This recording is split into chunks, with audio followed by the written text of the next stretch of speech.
Operation Majestic 12, The Eisenhower Dossier by Paul Elms Bacardi. Narrated by Emily Rothwell.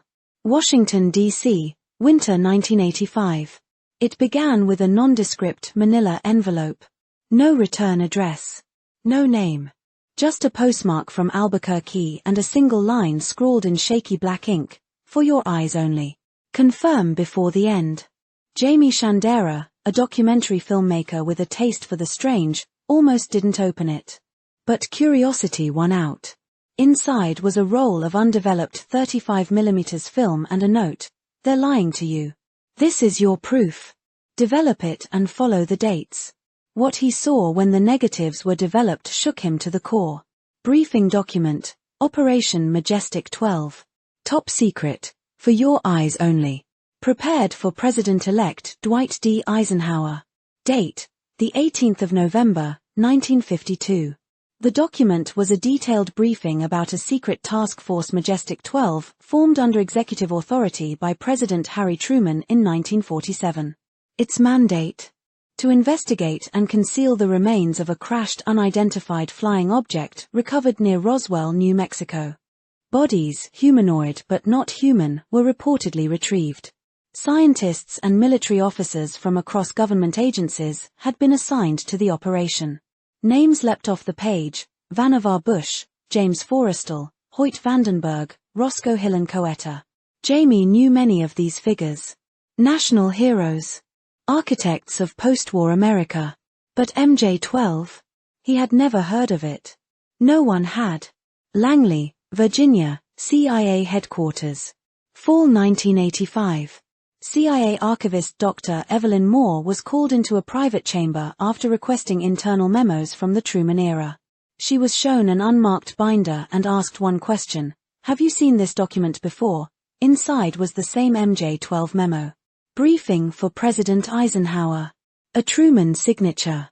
Same date. Same language. But Evelyn noticed something odd.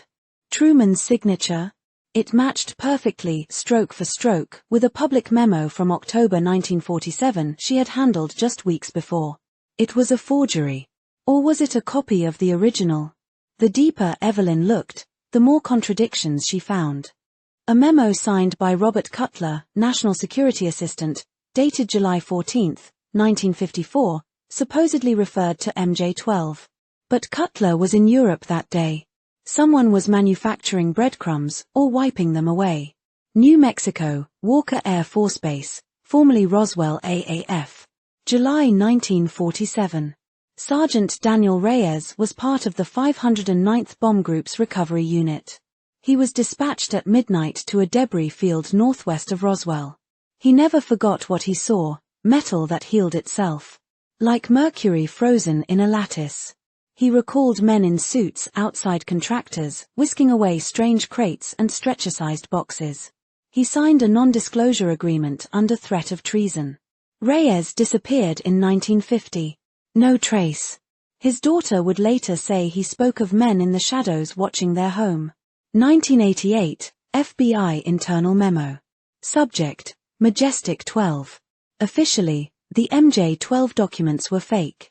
The FBI had reviewed them, consulted with the Air Force Office of Special Investigations, and concluded the entire affair was a well-constructed hoax. Unofficially, whispers circulated within the Hoover building. Analysts noted the peculiar accuracy of certain technical terms, designations, clearances, signatures only insiders would know. Area 51, Groom Lake, Nevada. Present day.